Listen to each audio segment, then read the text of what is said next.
Opening in 1973, just a few short months after Walt Disney World opened, SeaWorld of Florida quickly became one of the most popular tourist destinations in the state. So popular, in fact, that just 10 years after it opened, it grew to nearly twice its size, adding attractions like the Shark Encounter and the iconic 300-foot-tall Sky Tower. But the park was more known for its animal shows and its ski show, that every few years it would change its theme. It went from like a weird ski theme to like a western theme, to Baywatch for a while, which is weird because that doesn't really fit the theme of the park, but I guess since it takes place at the beach, it's fine. The park operated as its own independent thing for decades, until a big change was on the horizon in the 1990s. Come share the spirit of a distant land, Busch Gardens, Tampa Bay, Florida. Celebrate the sun, right, celebrate the day. Celebrate the life you live. Let your soul play, let your soul sing, la, la, la. Let your soul laugh, let your soul love, let your soul dance. Your soul is filled with happiness when the day comes to an end. But soon enough tomorrow comes and your soul can dance again. Busch Gardens at Tampa Bay, no place else. After Busch acquired the SeaWorld parks, they wanted to add more thrill rides. They knew SeaWorld Orlando needed a water ride because of the extreme Florida heat.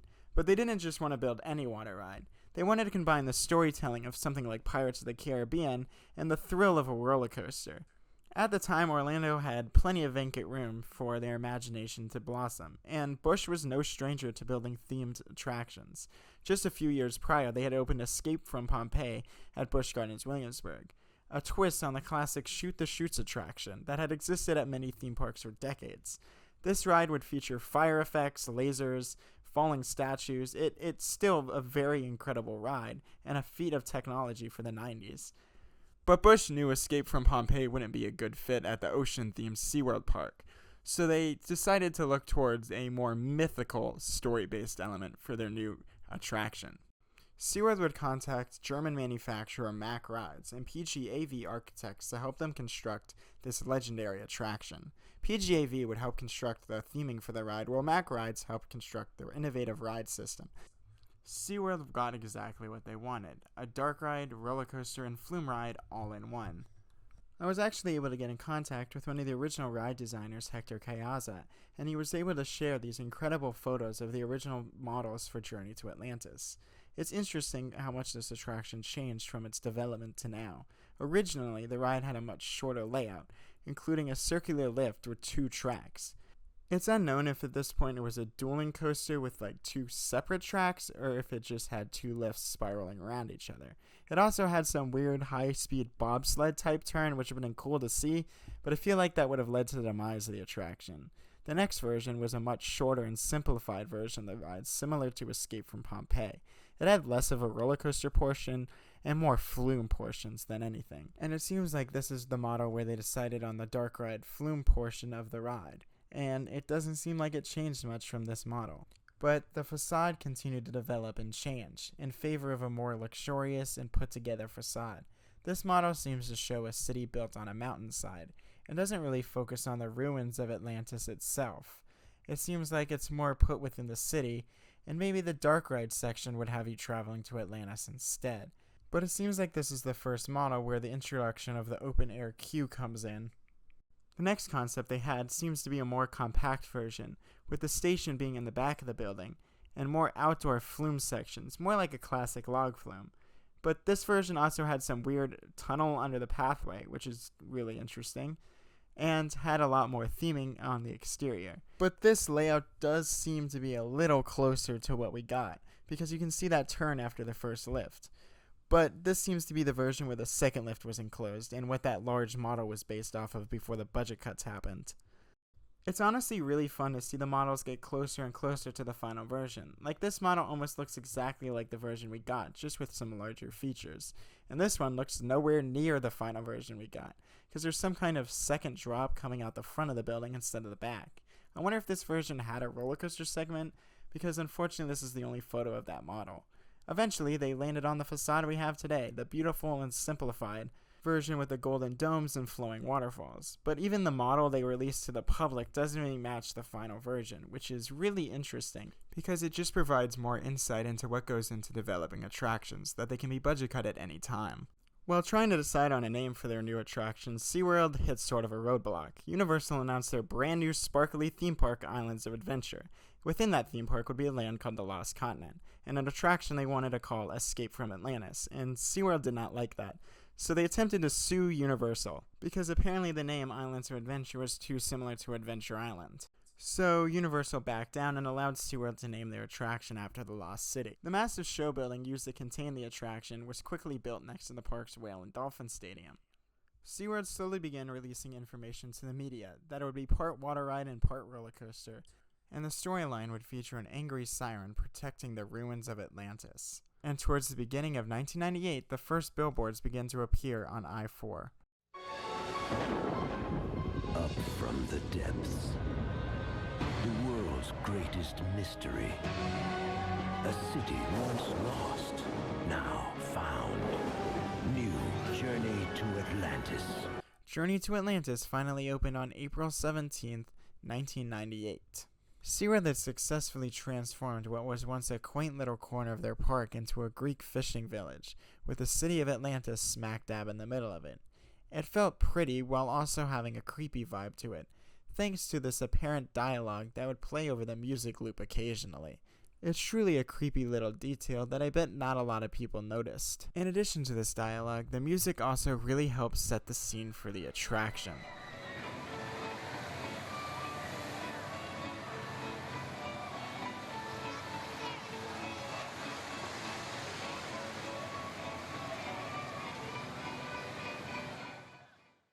If guests decided to embark on a voyage to Atlantis, they'd enter a highly themed queue.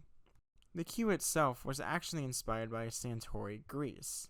But while inspired by that city, the queue itself is supposed to represent several different businesses you may be able to find within a fishing village. The first and second building you queue through actually are supposed to represent a sponge exchange, hence why there's a model ship and several photos of people with sponges and just sponges in general.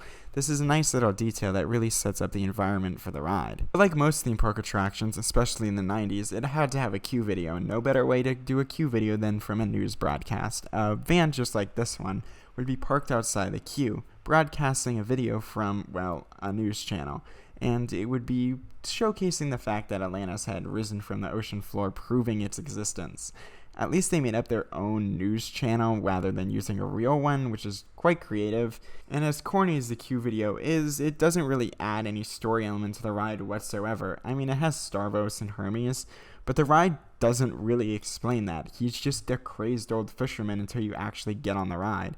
And there's another segment towards the end of the queue video from some kind of panel being held by biologists, scientists, the government, that also adds a very confusing element to the ride's story.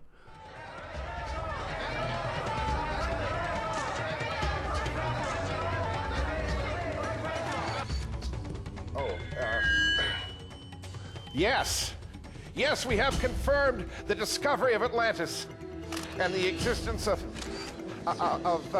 mythological beings. You look extremely nervous, Dr. Bassel. Are you, by any chance, withholding important information the public should know about? I am a scientist. Not a Trekkie. Have we or have we not unleashed a terrible evil into the world?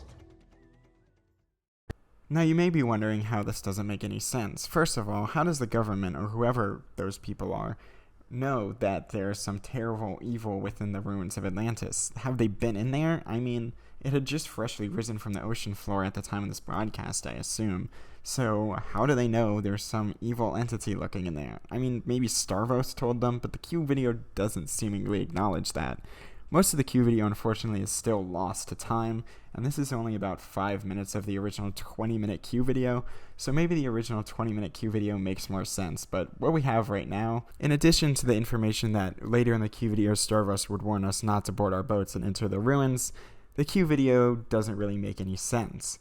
Nor does the safety video that the ride would feature. For some reason, they thought it would be perfectly within the theme of the ride to feature a mime giving us their safety instructions. Now, to my knowledge, this Q video wasn't replaced. This is the Q video the ride opened with. They did not change it to this. And for some reason, it makes the ride even more charming, but also confusing.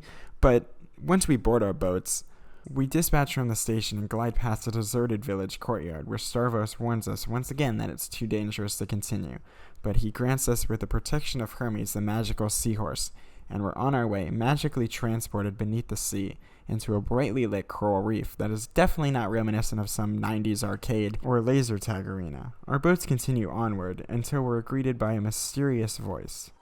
Welcome, friends. Do not be afraid. Come closer. All of this I give to you, the magic of Atlantis. Atlantis fades from the distance as we're suddenly magically transported into the city. Hermes once again makes a failed attempt to rescue us from the danger that lies ahead. Allura reveals her true form, threatening us. We attempt to escape, but she attacks us once again in her true monstrous form before our boat is magically transported up a vortex. Our boat continues to climb as Allura's threatening green eyes are the only thing that we can see through the fog. Suddenly, the wall bursts open and this Florida sunlight pours through. This is where you can tell the theming budget kind of ran out. Originally, this whole segment was supposed to be enclosed as shown on the model, and more show scenes probably would have happened here, but budget cuts prevail and we wind up with this, and a familiar tune playing on the second lift hill.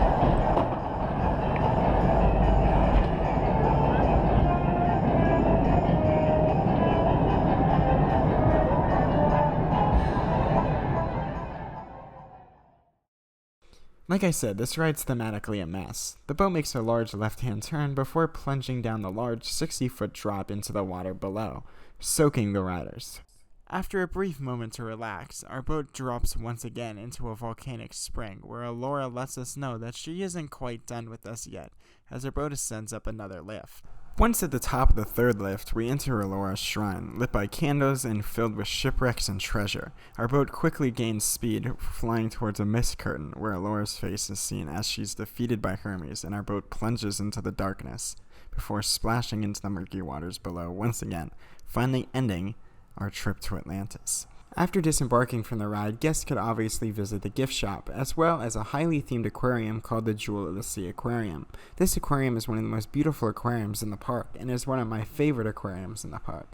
It's just so detailed and themed, and even if originally featured a projection of Allura swimming around in one of the tanks. In 2003, Seaworld debuted at a highly themed dining and shopping complex called the Waterfront, right next to the park's pre-existing Sky Tower. Of course, this land would feature several callbacks and tributes to pre-existing attractions in the park. Just outside the Sky Tower, you can find this small mural. It features several references to attractions in the park, such as Journey to Atlantis, with this painting of a mermaid and golden seahorse. There's also a little reference to Kraken in this mural as well. For the most part, like most attractions, Journey to Atlantis remained largely unchanged for several years. Occasionally it would go down for annual maintenance, of course, and they would tweak some things, such as removing the lettering from the boats in favor of putting the SeaWorld Adventure Parks logo. They also randomly removed these lockers that were in the station to build additional lockers outside the ride. And in 2012, during the construction of Antarctica Empire of the Penguin, the original snack stand was demolished that used to sit across from Journey to Atlantis' entrance. The new snack stand, High Seas Market, would match the aesthetics of Kraken and Journey to Atlantis, featuring a little seahorse and a little Kraken on the sign. They would also occasionally add theming, such as the shark that was, I believe, originally in Shark Encounter and was removed for some reason, so they decided to put it in the ride. They would also occasionally add a bit of additional storytelling with new special effects, such as Allura cackling on the main drop, which wasn't originally present. They would also remove that waterfall mist effect from the final drop and replace it with a simple projection. Despite all this effort to keep the ride maintained and looking good, the ride still didn't really make any sense or have a cohesive story. Allura only appears a few times in the entire attraction. Even her design is incredibly inconsistent, even on merch, with her hair being represented as seaweed on some merch, which is weird because it seems like here they wanted to go with more snake-like or serpentine hair like Medusa has. It seems like they had an inconsistent idea from the get-go of what they wanted Allura to be. And I mean, look at this design, that at least looks cool. But the ride was just utterly a mess from the beginning, and it wouldn't help when budget cuts started to prevail and the ride started to slowly deteriorate. The previously mentioned initiative to add new effects and plus the attraction was completely abandoned in exchange for removing effects altogether. Dialogue was completely cut from the ride entirely, such as... And that's not even the only audio that was cut from the ride. Audio on Lift 1 was cut as well.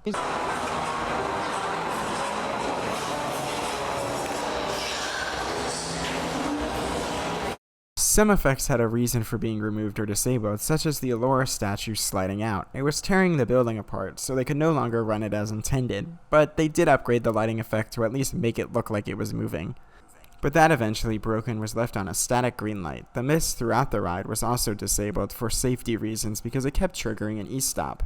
It wasn't just the theming and effects on the interior that began to degrade. The exterior also began to quickly degrade in the extreme Florida weather. As previously mentioned, of course, the mist outside was disabled and several of the fountains present throughout the rockwork to make it look more volcanic.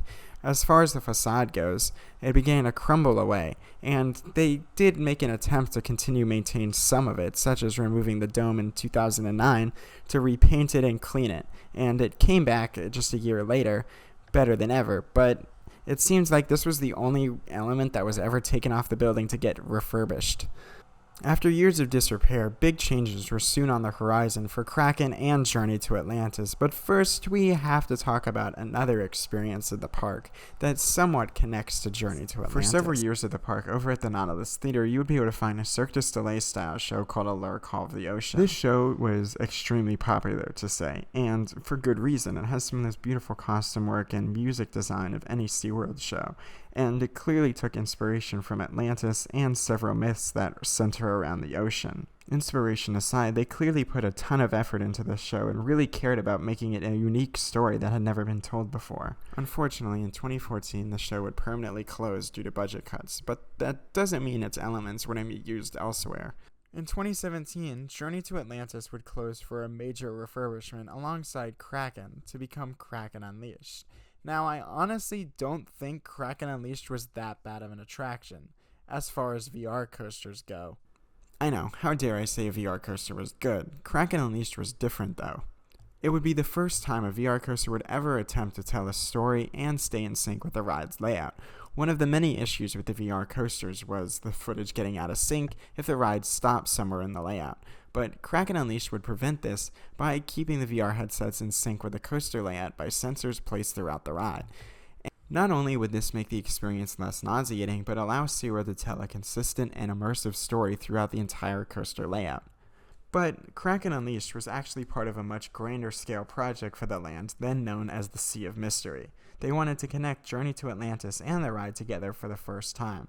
So, as an Easter egg, they put Atlantean ruins and the ride itself within the ride footage. But things took a turn for the worst. But like most ambitious projects and, well, VR coasters, the ride was faced with several issues, such as lengthy downtime, slow dispatches, and in turn, long wait times. Budget cuts prevailed, and the head of the creative department, Brian Morrow, left the company, leaving Journey to Atlantis in a weird transitional state with pretty much all of its effects removed, including, of course, the Beetlejuice music. You bunch of losers! The ride reopened as scheduled with no noticeable changes to the outside. The murals were still faded and elements were still crumbling away, but the interior is where most of the damage was done. The queue-in station did remain largely unchanged, though, as well as the safety instructional video with the mime, even still mentioning the scary element of the attraction. The largest change here, though, was replacing the unknown score with music from the previously mentioned Allure Call of the Ocean. Oh, come on. We want bip-bop music. Give us some bip-bop music. This music is played throughout the entire ride, but I think it works for the most part. The biggest changes are, well, right when the ride starts. No more fishermen warning us about the approaching danger and bestowing us with the power of a golden seahorse. The biggest change, positive change at least, was completely repainting and redesigning the lighting within the coral reef segment of the ride. But with the absence of the Allure projection and her dialogue, the ride just feels empty. But not all the effects were broken or disabled. Several lighting effects that were in the original attraction remained, such as this lighting effect on the Atlantis model, this spotlight on Allura, and fiber optic effects that originally accompanied Hermes. The jumping fountain sound effects remained as well.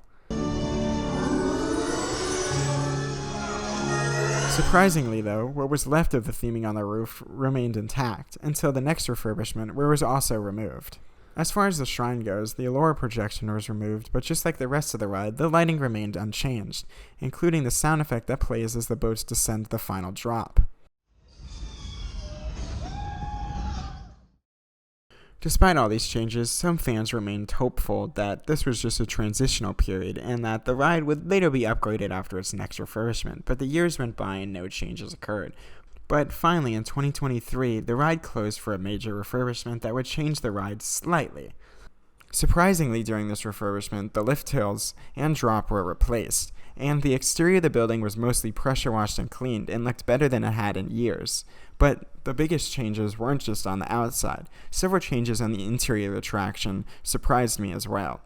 They completely replaced the sound system within the attraction, redid the lighting in the coral reef, and the biggest change that, to say the least, made us freak out on Twitter was the lighting on the Allura statue had finally been restored back to its menacing green glow. It looked really good. Other minor changes include adding a new lighting effect within the coral reef section that made it look like light was reflecting through the water, as well as some bubble projections. This lighting effect on the model of Atlantis was restored back to how it was originally supposed to function in the story version, as well as this light that accompanied the jumping fountain and the projection of Allura. The ride, of course, closed in early 2024 as normal for its annual maintenance, but for the first time ever, the ride got a cute little themed refurbishment sign. The ride would, of course, reopen a little over a month later with no changes to the interior but several to the exterior of the attraction. The wall after the first lift was finally pressure washed after being grimy for so long, and the first drop was completely repainted, as well as pressure washing several of the facade elements and repainting some areas, but unfortunately the murals still have not been touched, as well as the areas that are crumbling away.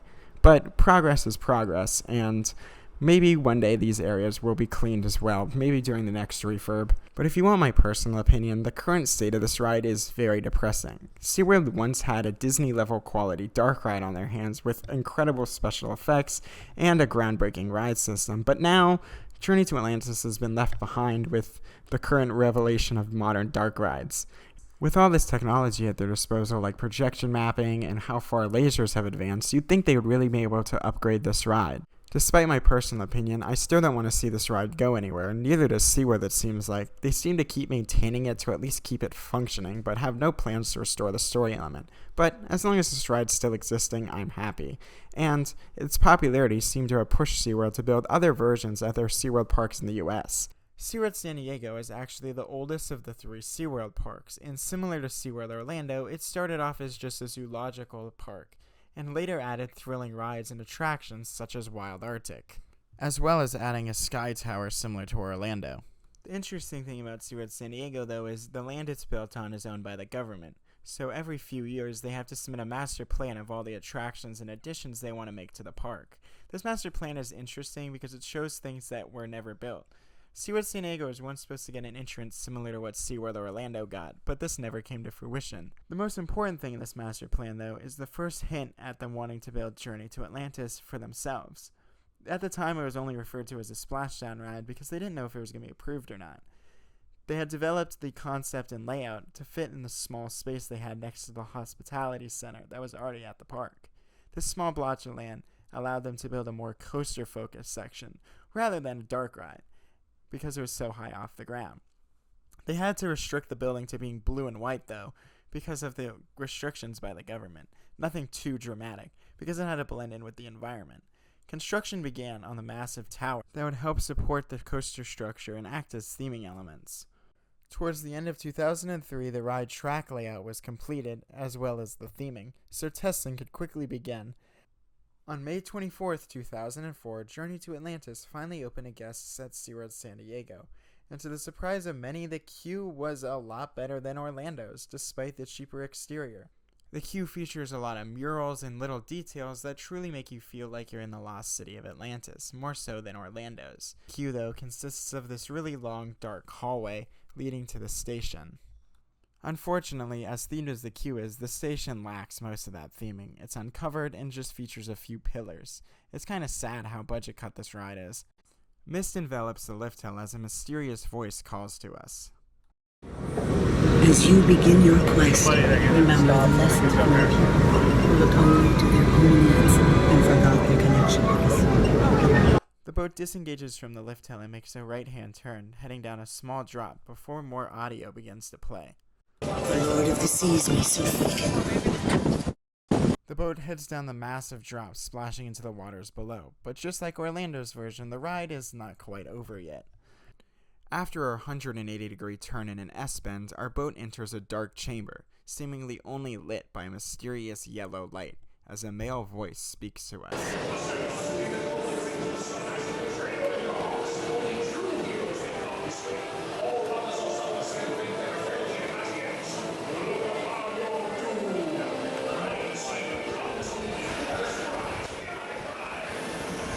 Our boat then enters the groundbreaking technology for this ride, a double elevator with screens where commerce and dolphins come to our rescue from whoever this mysterious guy is. Apparently these commerce and dolphins can also talk for some reason. Take heed, there's danger here. Listen well, it's time. The tides obstruct the way the stars are passed. Atlantis. For the gift of your open minds and pure hearts, I release you to return to the surface. Our boat reaches the top of the elevator, or whatever this thing is supposed to be in the ride's storyline, before plunging down a helix into the ride's mid-course brake run. After the mid-course brake run comes a very similar coaster section to Orlando's where it twists around, and then into the splashdown, just minus the tunnel. Our boat returns to the station, with us surviving our trip to Atlantis. After exiting our boat, we can visit San Diego's own version of the Jewel of the Sea Aquarium, where, instead of fish, you can find commerce and dolphins in a beautifully themed habitat that perfectly captures the vibe of Atlantis and really feels like an underwater city. Unfortunately, SeaWorld San Diego wasn't as lucky as Orlando with getting new effects and story improvements for its first few years. It stayed its weird lack of story, coaster-focused ride for several years, until 2018, when the ride would close for a major refurbishment that would include replacing the coaster portion entirely and repainting the building a new color scheme. One of the things that the San Diego government has been more strict on recently is the color scheme of their new attractions. Hence why Electric Eel and Emperor are all shades of blue. They help blend in with the natural environment and are less intrusive on the city and the surrounding neighborhoods. In all honesty, I think the new color scheme does look really good and helps it stand out as its own unique version. One of the strangest changes made during this refurbishment was the introduction of a new Q video featuring the Department of Ocean Mythology, or DOOM for short. This isn't the first time Seas has created a fake company for a ride. They created SEA for Infinity Falls and Aurora for Halloween Screams and Earth House. But it's just strange they didn't pick any of these, and especially Aurora that had been established as an archaeological group before. But maybe we'll see them show up when the redone Loch Ness Monster reopens later this year. Just like before, our boat is dispatched from the station and ascends up the slow lift hill covered in mist, but immediately you may notice some changes. Instead of the mysterious voice like before, new dialogue from Maggie plays.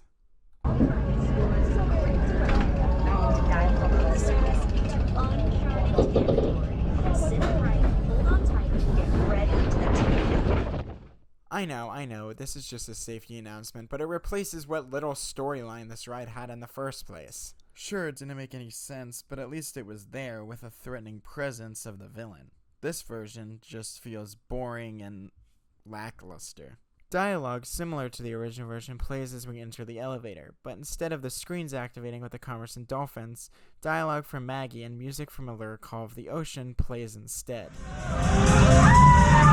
This is our only chance to escape. We're trapped in Atlantis forever. There is no escape. You belong to the sea now. The roller coaster section remains largely unchanged, just retracked, as well as the trip back to the station. My theory with this version is it kind of stemmed from removing the scary elements like the Orlando version, but they sort of learned their lesson in the sense of keeping a storyline, even though it didn't make sense. It's a half-hearted attempt to keep the ride somewhat coherent and understandable. From what I can understand, locals don't really hate the current version, but they do miss the old one. And that makes sense because any version of Journey to Atlantis prior to Seas absolutely ruining them is better.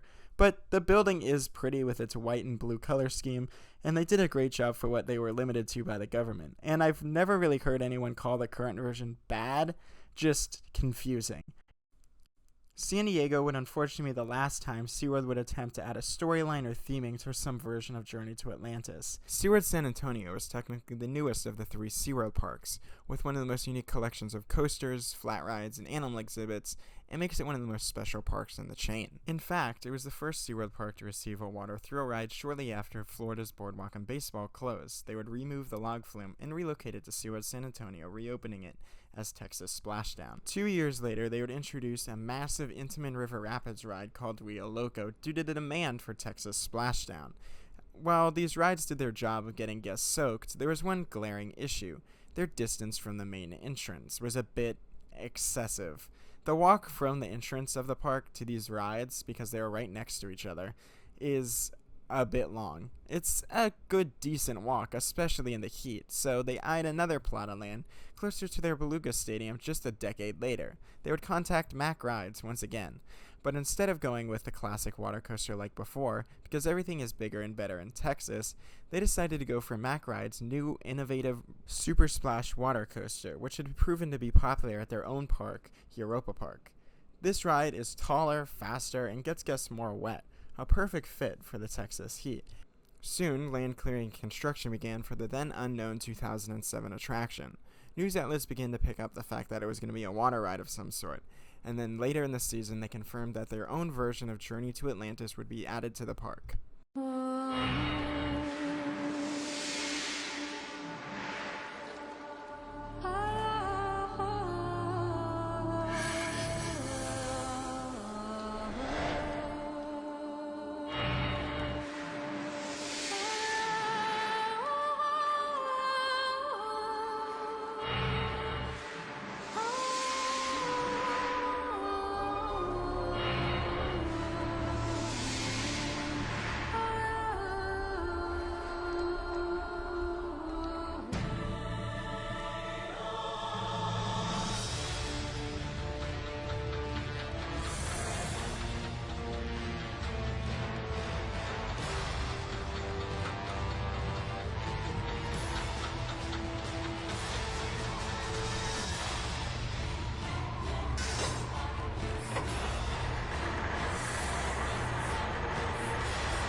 Construction ramped up throughout 2006, and the ride track and theming were completed, and the ride would open in May of 2007 to resounding success. After entering the queue, depending on how long the wait time is, you would either wait in a very long switchback to the right of the lift hill, or head directly under the lift hill into a queue in the middle of the attraction that is under that blue dome thingy.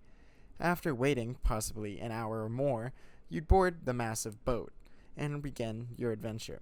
The boat dispatches from the station and begins to head up the towering lift hill.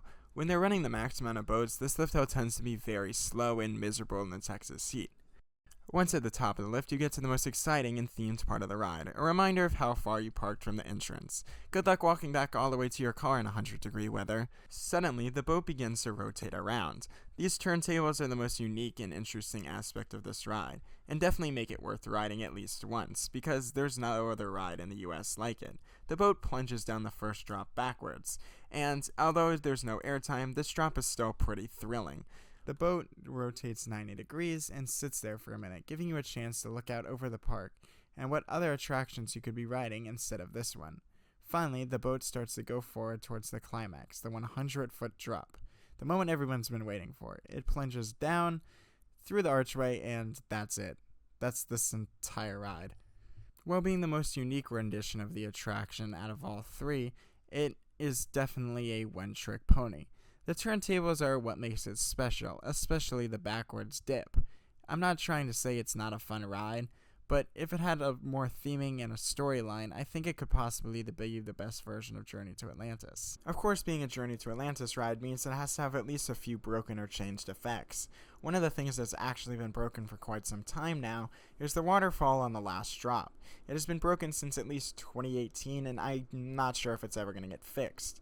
Another interesting thing they changed is the amount of times the boat rotates on the last turntable. I wonder if this was for capacity reasons.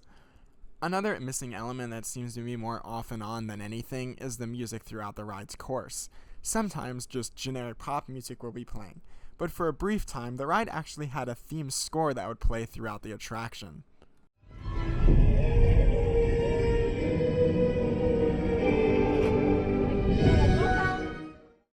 I'm not sure when the music was added or removed because that's the only video, as far as my research went, that it appeared in. I searched through countless POVs and didn't find any that were playing that music. So I'm not sure if it's something new they tried out and it didn't work out, or it's just something they don't activate all the time like the Apollo's Chariot Lifto music. Journey to Atlantis is a truly special attraction, but SeaWorld wasn't done telling the ride's story yet, and they would extend it through a different way, not just an attraction. In 2009, SeaWorld San Antonio would also debut Hallow Scream, and just like the Busch Parks, it would feature several haunted houses and scare zones and shows. Up until recently, this event had no connection to Journey to Atlantis, but they would break haunt history, in fact, beating Universal to the concept of building a haunt based off a ride.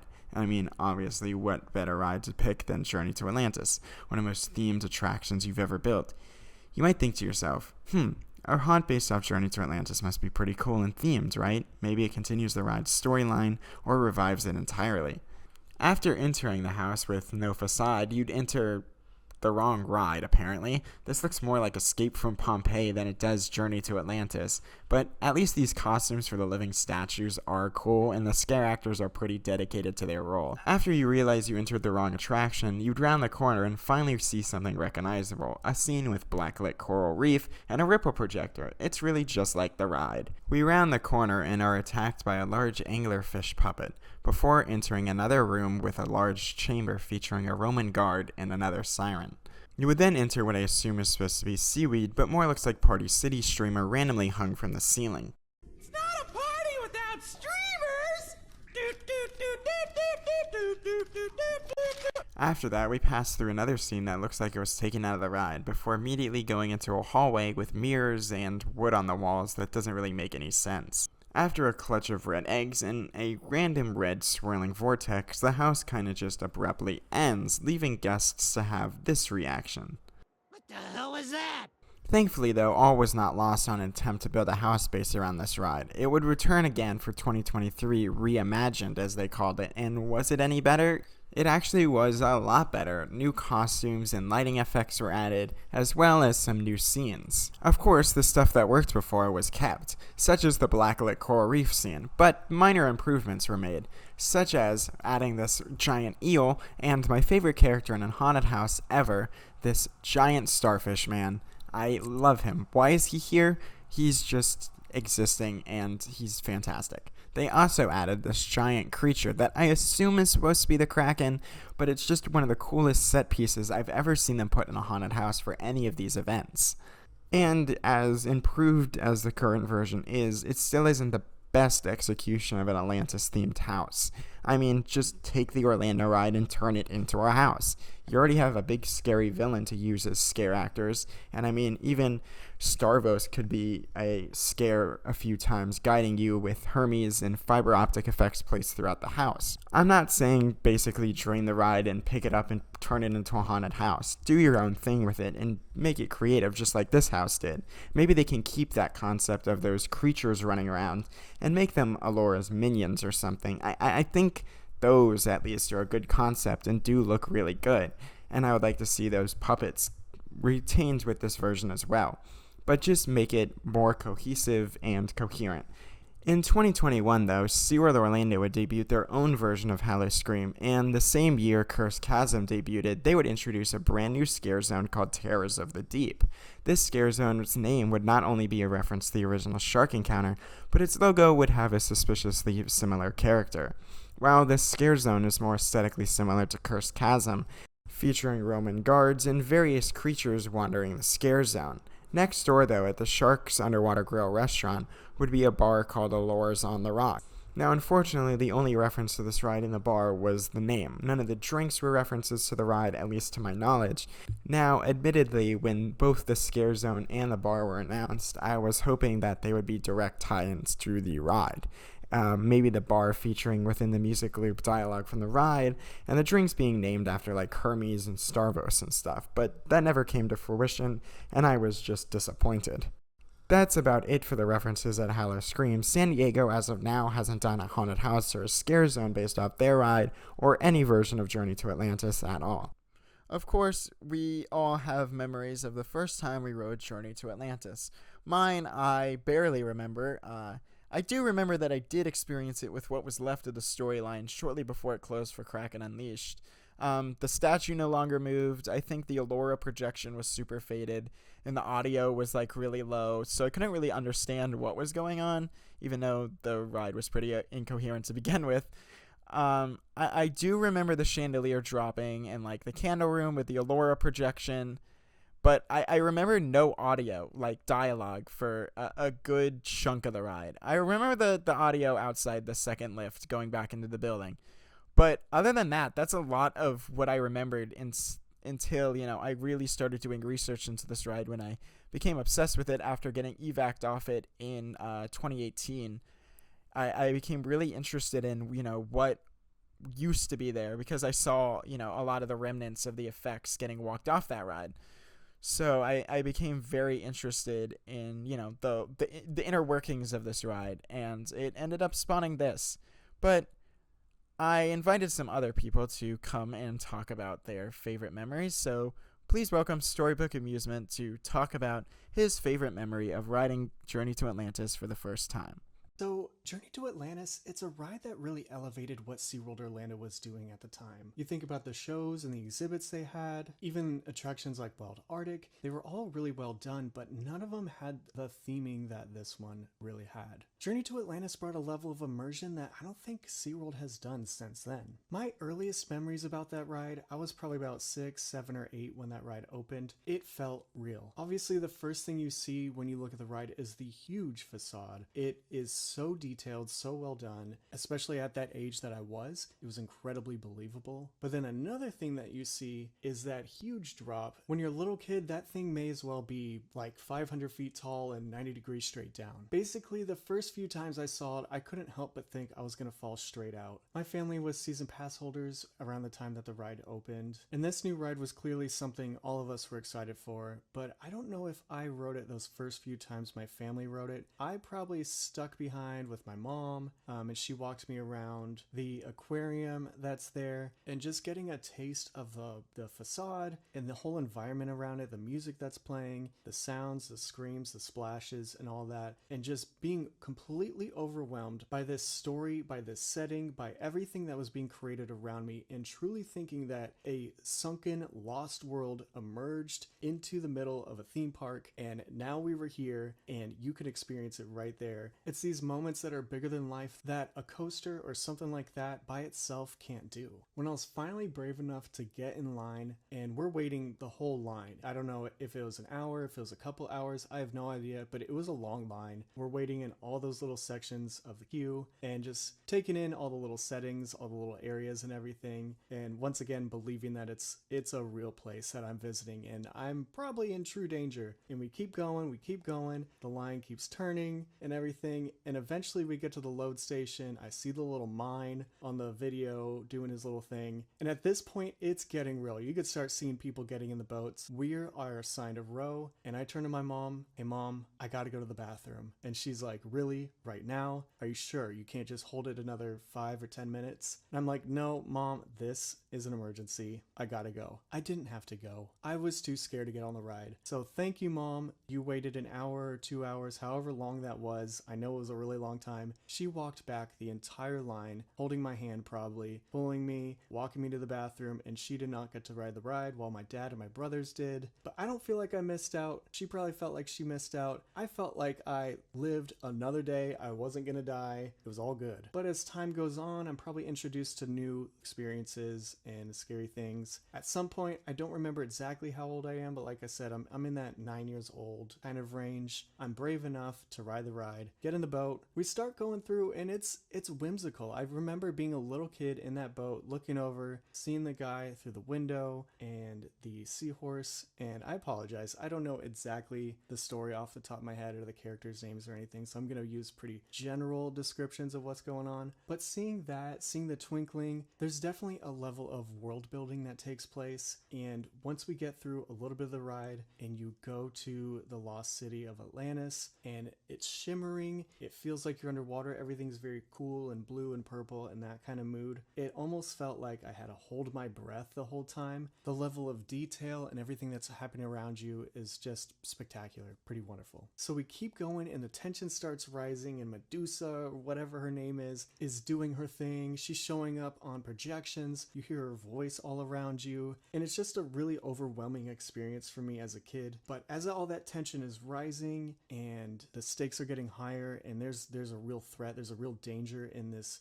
foreign setting that you're in, you get that little break and you go outside and for some reason there's Beetlejuice music. But for me at this point, I remember it coming to a crescendo because like this was the big moment. Seeing the drop as a kid, that's what I saw first. That's what I was most afraid of. And just getting that realization of it's about to happen. You are in this seat. You're not getting out. You have to go down the drop. And yeah, you go down, it feels like you're falling forever, and everything turns out all right. But always these types of rides, the Dudley Do-Rights, the Splash Mountains, all the log flumes of the world, those always freaked me out. I always thought I was going to fly straight out of my seat and need a parachute or something in order to live. Anyway, then this is the most memorable part of the ride for me. But the way my kid brain, my kid memory distorted it, it was so much bigger than it actually was. Oh, first off, there was that little drop that really gets the boat kind of soaked at your feet and everything. Never liked that. Anyway, you go back into the building and it's like full blast air conditioner. At least in my memory, it was just ice cold in there. There are candles all around you in what feels like a black abyss. Like it can go on forever. And just flickering lights all around you. You are completely surrounded. You have nowhere to go. There's no safe space. This is the end. And you hear her voice again, Medusa. She wants your soul or whatever is going on in the ride. And then let me tell you guys, I'm pretty sure I rode Velocicoaster back in 1998 or whatever year it was when I first rode, because this coaster section, as a twerpy little plucky little kid, this felt like with everything, all the circumstances, all the tension, all the different worlds and everything, this moment when you're free falling in the coaster section, I could have sworn it had 27 loops going 110 miles an hour with launches. No, not that crazy, but really it did feel like a huge encompassing multiple minutes worth of a huge coaster section. And you come out and you splash down and the ride ends and everything. Turns out riding the ride as an adult, that wasn't the case. It was just a little drop and a turn and you kind of end from there. But I could have sworn my life was on the line. I was being turned upside down and everything. Needless to say, my memory of those first few times that I rode it, it's pretty dramatic. But that's what the ride is, or at least it was. The whole area around it, it's really an encompassing, cohesive experience with a glowy aquarium there that you get to see all the creatures, all the fish and everything. You get the facade, you get just the overall environment and atmosphere that is happening around you. It's the closest SeaWorld has come to transporting you to another world. I know Antarctica has been built since, and that is a cool land. As far as lands go, they nailed it. But just as an overall experience, everything, the ride, the look, the theme, the story, everything considered, SeaWorld has not touched this since. They knocked it out of the park at that moment. This ride is really important to my experiences and my memories and everything I've done at that park. Without Journey to Atlantis, my theme park journey would probably be different. And this is a ride that's really important to the park's legacy. You see what they're doing today, the way the park is transitioning its focus to coasters and family coasters, and these kinds of experiences instead of the animal shows. This step that SeaWorld Orlando took with Journey to Atlantis is really important. And being a sucker for this ride, I hope they keep it for many, many, many, many, many, many more years. If they ever restore the story, if they ever restore the theming, and really bring it back to where it was, the way this ride has touched so many of us theme park fans, I know I'm not the only one who feels this way. This is really a special ride that, at its full potential, is special to Orlando. So my favorite memory of Journey to Atlantis would be the very first time I rode it back in June of 2007 when I was in second grade. I mean, of course, we'd be going to the theme parks for those past couple of years on family trips, and that was my first SeaWorld visit, and, I was just starting to get into thrill rides and stuff. So, there's Journey to Atlantis, and we go on, and it definitely didn't, I had to say out of all the SeaWorld attractions, it's definitely my favorite because it had some story to it, but, yeah, it definitely did make a lasting impact on me in that first visit because it wasn't what I expected it to be. I mean, I just assumed it'd be, nice little boat ride through Atlantis. Some of it kind of is, and then you see the mermaid, and then, of course, the mermaid turns evil, and Alora's then out to get you, and, of course, I think it's one of the things that makes a lasting impact on a lot of people. You don't expect it to take that kind of turn, and for some kids it's kind of scary. It didn't really exactly scare me much, but it definitely left a big memory in my mind. But yeah, I really, really enjoyed that first ride, and I do it a couple more times in the next couple of years, and then just recently I did it for the first time in 12 years. Because they've been that long since I've been to it hadn't been 12 years since I gone to SeaWorld, but I don't go that often anymore, and I just haven't done the ride in a long time. But and like many other people, I'm kind of disappointed in the state that it's become. But one good thing though was that Alora is once again glowing her eyes at us before we go up that lift, so a little bit of her is still there, which is nice. Definitely my favorite memory was my first ride, getting first exposed to her, and this was when the ride was only 9 years old, so it was obviously in better shape back then. Yeah, that first ride was my favorite memory. And getting chased by Laura, going down the drop. Oh yeah, and then the unexpected part at the end where it kind of becomes a little bit like a roller coaster also surprised me, but I enjoyed it though. Yeah, that first visit, my first encounter with Laura, that is my favorite memory of Journey to Atlantis. Once upon a time, a long, long time ago, I was a little kid who absolutely loved going to SeaWorld Orlando. After about the hour and 20-minute long trip, me and my family would have gotten into the gates and probably gone over to the Key West area to pet some stingrays, and then maybe over to the manatee exhibit to go see the domed show and go see the manatees. And then we would go walking on that path past the manatees like some marvelous vision of ages past. The Journey to Atlantis ride would appear in front of us. It looked stunning. It was simply amazing. Easily something that could rival the likes of Splash Mountain at Disney or Jurassic Park River Adventure at Universal. Both of those water rides I loved, but neither of them held quite the same appeal and source of fascination for me as Journey to Atlantis did. at one point in my life. It was beautiful. All the mosaics and murals and all the details that they so finely crafted onto the exterior. And at one point, when I'd been visiting, they had let this ivy grow all over this one tower, and I actually thought that looked pretty cool. And then we get into the ride itself. We go through the queue with all those little nautical props and the miniature boat, and past the loading dock with the mime in the safety video that always reminded me of a similar mime that used to entertain at the Clyde and Seymour show. And then we enter the boat. And right away, one of the coolest things about Journey to Atlantis is it did not take you straight into Atlantis proper. First, it took you past the Greek fishing village that you had just entered, and Stavros, the fisherman, would ask you to wait, for he believed that Hermes must guide us. And then he would show Hermes, and when the effect was working, it was really cool to see Hermes dissolving from his hands and turning seemingly into this trail of golden lights that went out ahead of us. Now, as a little kid, I obviously loved searching around the coral reef and trying to find all the fish and sharks and whatnot. They really amped up at first the beauty and wonder and majesty of it all, especially when you got to see Atlantis in the distance.